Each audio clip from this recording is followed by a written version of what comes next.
So pay attention. You will be tested on the field of battle. Okay. All right, so let's start this thing in the 3rd century AD. Rome is still the capital of the Roman Empire, which stretches from Britain all the way down to Egypt, from Mesopotamia out to the Straits of Gibraltar, or as they called it at the time, the Pillars of Hercules. However, the 3rd century was a time of tumult. There were revolutions, there were civil wars, there were invasions, parts of the empire were breaking up, declaring themselves independent. Well, this is called the crisis of the 3rd century. All right.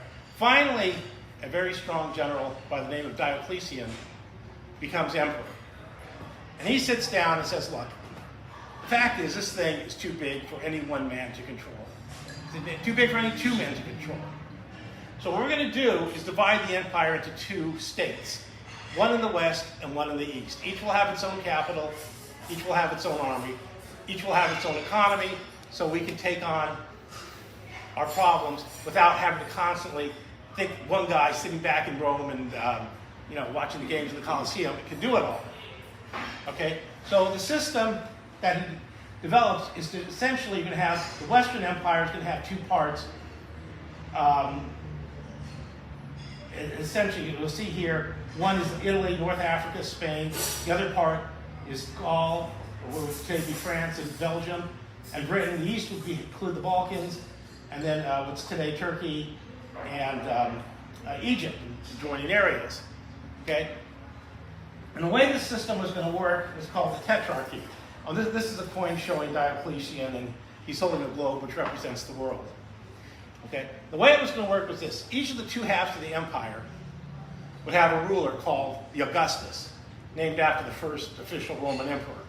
His second in command would be called the Caesar. The idea was that the Augustus would rule, the Caesar would be his deputy, and then after a certain period of time, the Augustus would step down and let the Caesar take over. The Caesar would become the Augustus, who would appoint his own Caesar. Okay? So the idea here is you would solve the basic problem of succession by having appointing presumably the best man. This system didn't last very long, mainly because people wanted to be the only emperor. And so upon Diocletian stepping down from power, there's another set of civil wars. And the person who emerges is Constantine. Okay? And he becomes the sole Roman emperor in 306 AD. And however, he too realizes the old system cannot continue. Okay? So de facto, he keeps the empire divided. In other words, you're still going to have an east and a west. It's going to all be under him, and he's going to have a couple of deputies to run this thing. Okay? He sets up his capital at the city of Byzantium. Byzantium is located on the Hellespont. We all know where the Sea of Bosphorus is. It's where Turkey has that piece of water that goes to the Black Sea. Okay? And Byzantium was seen as a good place because why? It's centrally located. It's a port. You can base the fleet there, and that's really important for both military reasons and for controlling merchant traffic. And it's kind of a central location. And what's interesting is that he calls the city Nova Roma, or New Rome. But everything decides to call it Constantinople for Constantine's city. Okay? The other thing that's interesting is that the other parts of the empire established their own capitals. And these are at various places.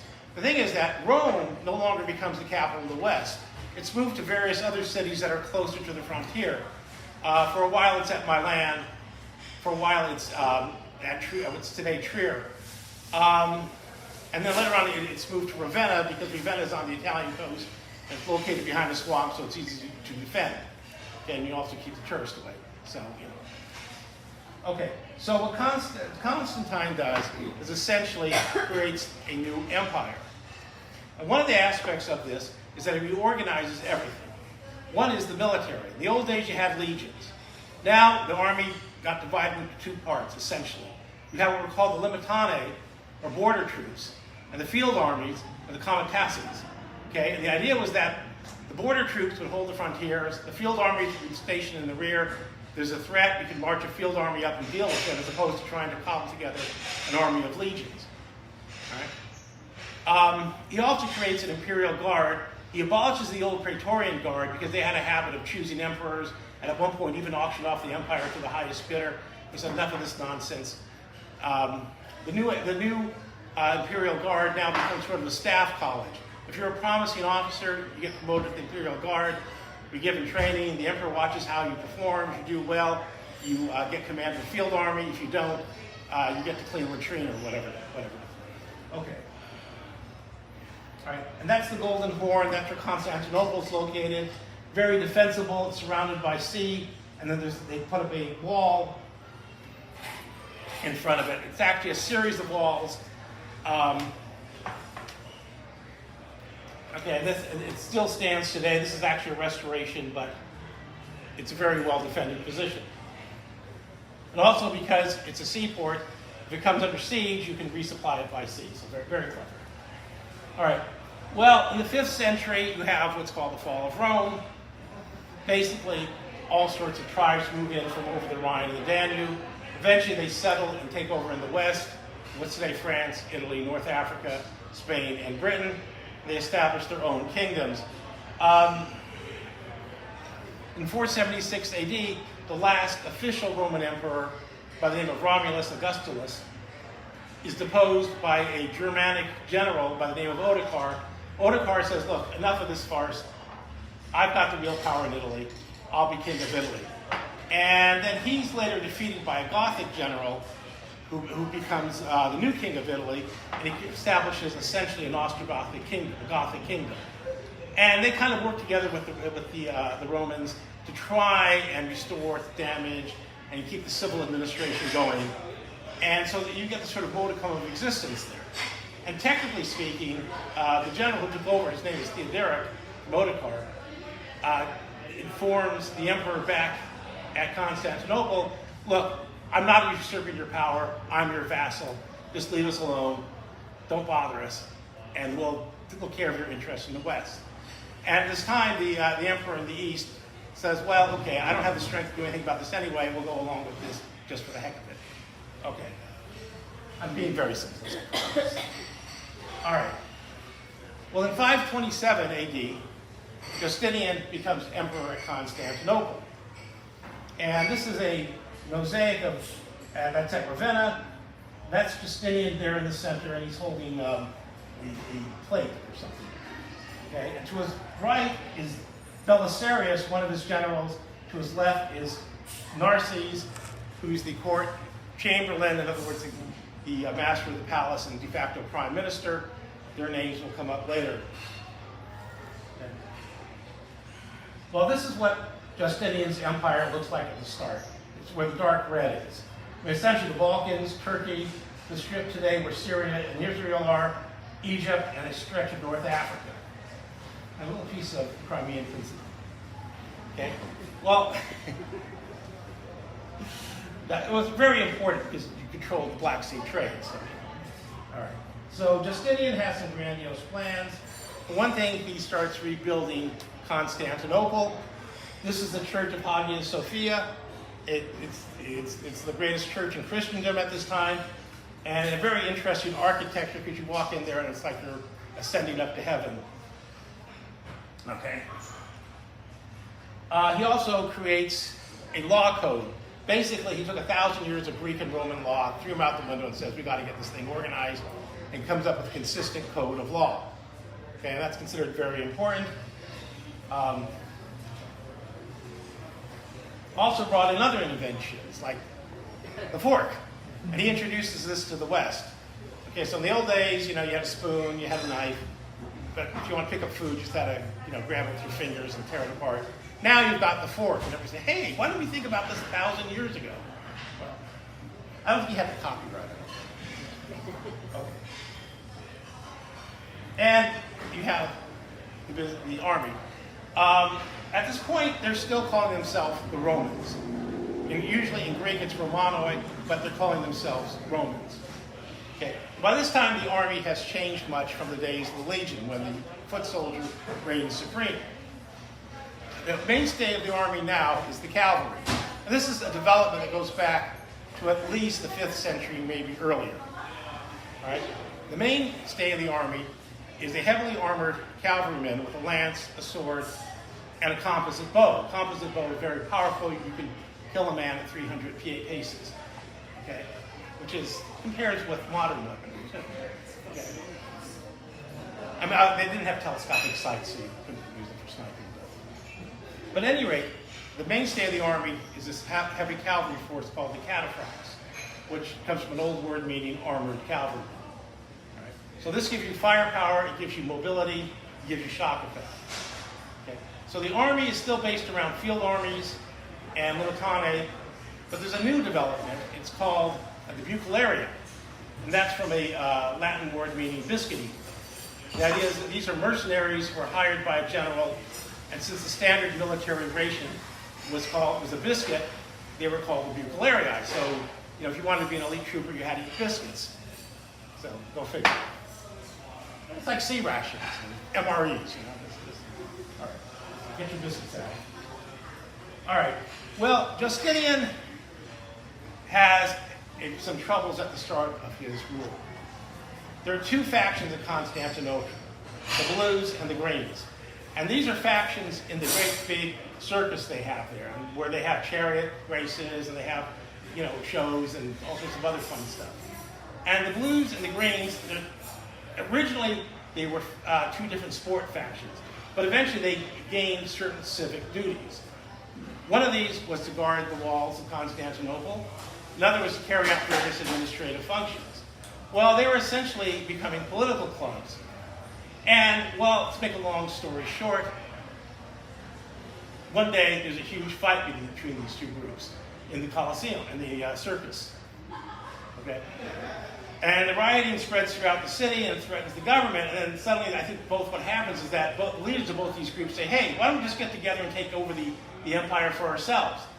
Well, at this point, Justinian is about ready to get on the fastest ship possible and sail west and head out to wherever just to steal away from this. But his wife is Theodora. That's her right there. And Theodora was one of those people who started at the bottom and worked her way all the way up to the top. She originally was a performer in the circus. Okay? And she said, look, if we give it up now, we'll never get it back. And she had a famous line. An emperor's robe makes a fine funeral shroud. In other words, better to stand and fight for what we got than to give in to the mob. And so Justinian, duly henpecked, decides, okay, we've got to do something here. So he calls in his top generals, including Belisarius, and said, take whatever troops you need, put the mob down, I still want to be emperor. And they do that, there's this huge bloodbath in Constantinople. And basically what happens is when the smoke clears, Justinian's power is unchallenged. All right? And Theodora goes down in history for this. All right. So now what does Justinian want to do? Well, he wants to reclaim the lost parts of the Roman Empire. All right? He still sees himself as ruler of the entire empire, and the losses of the prior century, temporary, but in the past, when territory had been lost, the emperor always came back, marched in, retook territory. He figures we can do it again today. He's got these up-and-coming generals who performed very well, especially Belisarius. Belisarius won a great big victory over the Persians, or out here in the east, off the screen, at a town called Daras, okay, where he essentially fought outnumbered, but he won. And so he puts Belisarius in charge of a small army, about 20,000 people, okay, mainly Byzantine troops, but also a strong mercenary contingent, including some Germanic horsemen and some Huns. The Huns were known for their ferocity and their very good at scaring the enemy. And in 533, they sail across the Mediterranean. They land in Sicily, which is ruled by the Goths. Belisarius says, okay, we're not going to cause you guys any problems, just let us use Sicily as our base. And the king of the Goths at the time said, well, okay, that's fine, we don't want any trouble with Constantinople either. So they use Sicily as a base, and then they invade North Africa. Now, everybody expects this to be a long and very bloody war. North Africa at this time is controlled by the Vandals. They're considered to be one of the most ferocious barbarian people of the prior centuries. But things had changed over the last century. One thing that had happened is that they had converted to a different brand of Christianity than the mainstream of the Romans. So there's this big gap between the Vandal ruling class and your rank and file person who lived in North Africa.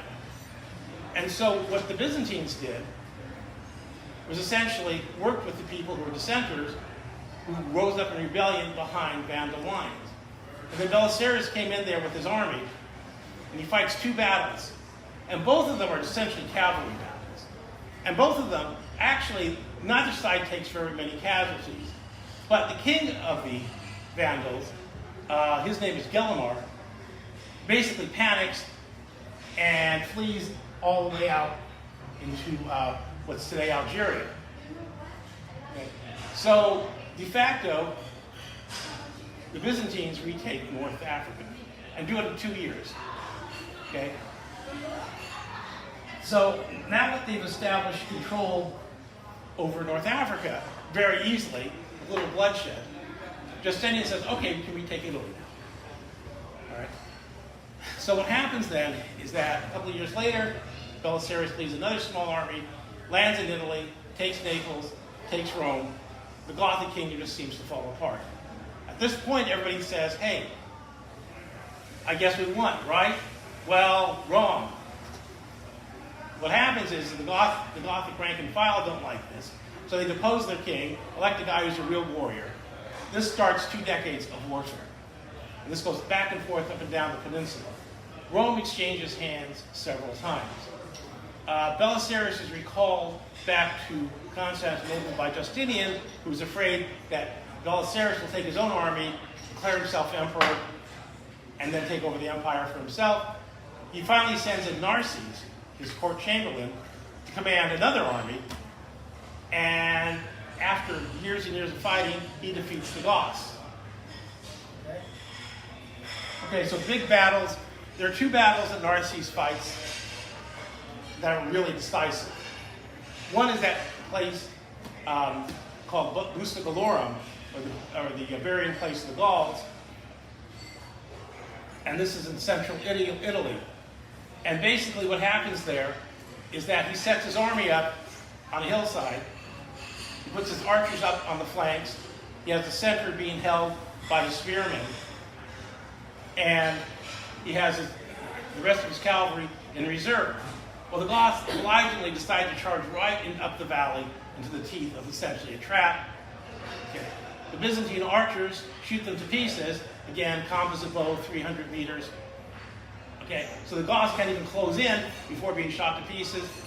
Narses then orders a counterattack. His cavalry rolls up the rest of the Goths. They're defeated. Narses then rolls things up. He takes Ravenna, which had been the Gothic capital, and declares Italy is liberated. The second big battle occurs a little later. The Franks from over the hill, up in what is today France, invade Italy. Again, they attack. Narses plays the same game. He lures them into a trap. He shoots them to pieces, and he wipes out an entire Frankish army. So he's now ruler of Italy. Okay, so it seems that superficially, Justinian has reclaimed the western part of the Roman Empire. He also takes over Sicily, Sardinia, Corsica, and southern Spain. So as a result, he controls all the islands, major islands of the Mediterranean, which means you control the sea trade, which means you can keep peace, and you can maneuver your forces all over the place. Okay. So it says victory, sort of. So this is what Justinian's empire looks like. As you can see, there are pieces of Italy, North Africa. The problem is, grab a chair. Okay. So what happens next, though, is the plague. Right? It's called Justinian's plague.